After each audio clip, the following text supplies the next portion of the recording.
Poslušajte zdaj to.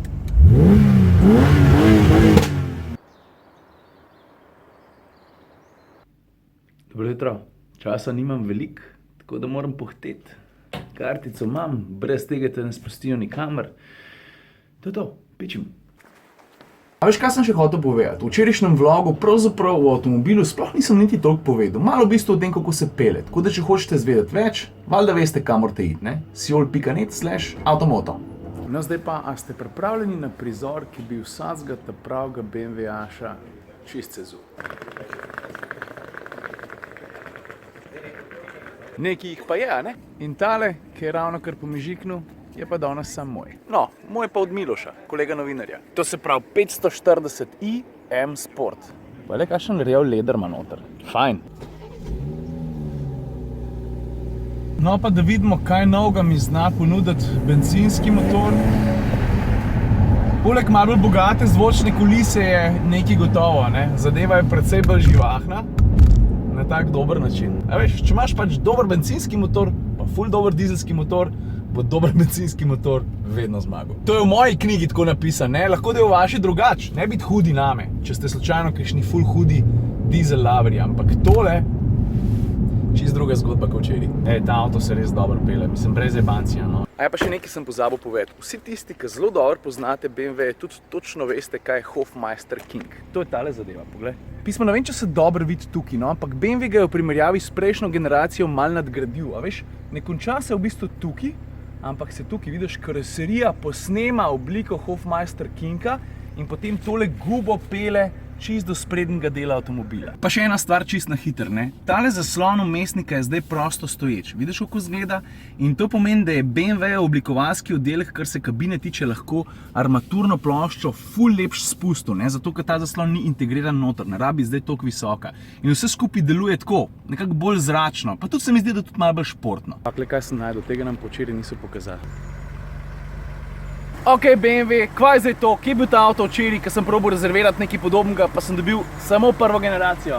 Kaj pa zdaj s tem? Avto, ko sem ga jaz rezerviral, da se bom z njim danes pelil, to se pravi prva generacija petice, se je včeraj pokvaril. In to je nadomestilo, ko se vrne čez, kaj pa vem, da vidim na uro, čez dobre pol ure, 40 minut, takrat moram pa jaz že zdavnej biti nekje drugje in sicer na poti na letališče. In jaz ga niti približno ne bom mogel pelati, kot motherfuckeri.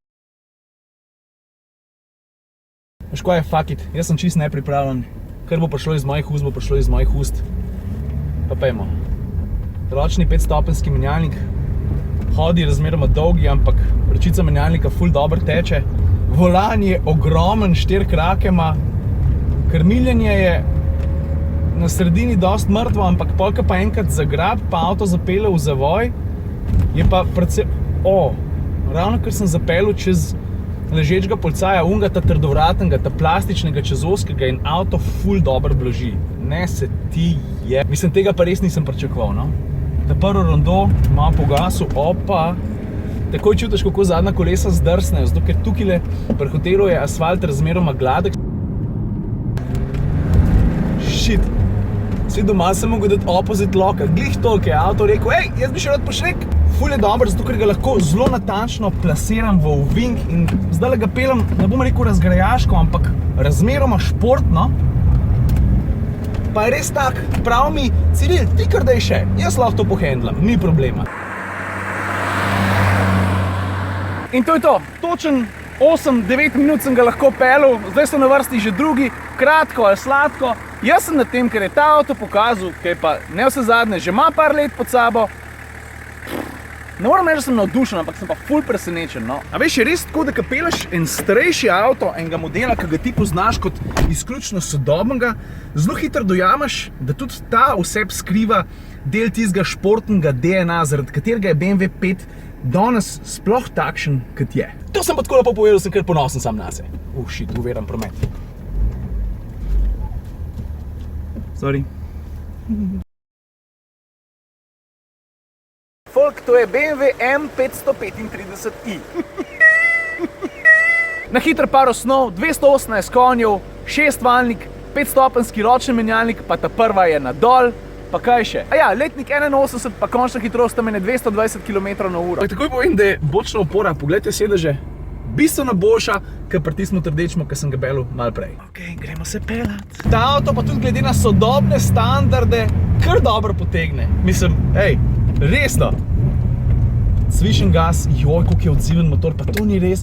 A veš, se mi zdi, da smo ljudje, ki večinoma vozimo sodobno turbobencinske ali pa turbodizelske motorje, že malo pozabili, kaj pomeni ta atmosferska odzivnost. Pa veš, kaj je še ful nevljudno od mene? Nisem vam ga dal za poslušati. Poslušajte zdaj to.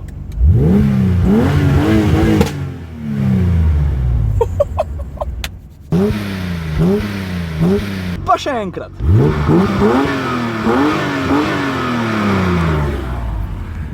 Kaj pa, kad cel avto naredi takole, kad daš gas? Joj, kako je to fajn! Veš kaj, zdaj pa tako, jaz sem dal šipo dol, jaz bom probal samo uživati v vožnji, če kaj iz mene pride prav, če pa ne, pa tudi prav.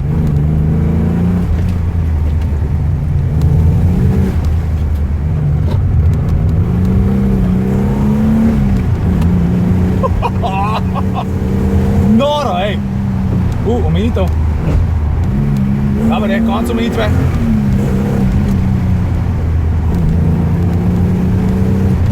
Kako je prijetno živahen, kako se je lepo z njim igrati. Zavore primajo odlično, avto ti da vso tisto samozavest, ki jo kot voznik potrebuješ, da peleš hiter. Noro, pa še cesta je ful dobra. Praktično nobenega avta naokrog, super zaviti ovinki. No, lažem, tukaj je ta nova petka. Zdravo, stari. Prva dol, to se je pa kar težko prevadati.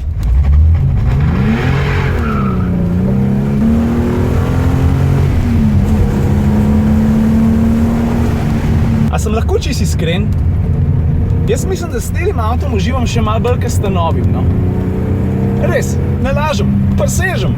Častna Titova. Pa vse, kar rabiš, da se res dobro zabavaš, sta v bistvu druga pa tretja prestava, ne. Ker pol pa mene že malo strah rata. To pa priznam. Oh, come on, Lexus RX 450H. Umakaj se mi. Jaz bi rad bil umazan in pelil hiter. Ti si pa ful neki tih pred mano. A ti je neroden. Veš, pa mi je skoraj malo hudo, da v bistvu se mi zdi, da kar ne premorem besednega zaklada, s katerim bi opisal vso to bogatost izkušnje, ki ti jo takšen avto, pa ne zdaj glih ta, pa BMW, pa M535, na splošno stari avtomobili se mi zdi, da tako, da se veliko bolj pogovarjajo s tabo o tem, kaj se dogaja in tako naprej, ne. Kljub temu, da so sodobni avtomobili hitrejši, da se bolj špeljajo, da so varnejši, da so vse in sploh, ne. Pa se posedeš v nekaj takšnega, ki je tako, pač čisto drugač. V bistvu vidiš, da so ljudje pred 30-40 leti tudi v avtomobilih zelo uživali, ne? Nič manj kot danes. Evo, konc vesela, veš? Ko hiter, ko pride, tako tudi gre. Šipe gor, šipe gor, šipe gor. Drugač pa človek takole na letališčih vidi marsikaj, ampak smrekca iz plišastih igračk. Are you kidding me? Ok, zdaj pa je ena taka malo bolj hecna, pa niti ne zabavna zgodba. Moja osebna izkaznica pravi, da jaz ne obstajam, oziroma je tukaj ljudje v Bruslu ne znajo prebrati. Tako da so me pripeljali tlele v en prostor, ki očitno je vsake toliko časa, kdo tukaj tudi dlje časa. Do boardinga imam točno 4 minute, gate ne vem koliko je stran, zdaj moram pa čakati, da preverijo, če sem jaz res ta prav. Mal hecem pa se počutim, veš, imam pa očitno tlele en telefon, tako da če bo kriza, ga verjetno lahko izkoristim, akva. Pa le kaj piše tukaj na zidu. You have been brought here in order to undergo a thorough second line check on the entry conditions for the Schengen area. Funny stuff. Potuješ praktično vsak teden, pa noben ne ugotovi nič narobe. Vsi ti preverjajo osebni dokument non-stop, pa kar naenkrat ne gre več zadeva skozi. Do boardinga imam pa zdaj samo še 2 minuti. No, pa se je vse skupaj dobro izšlo. Zdravo. Zdravo, Žura.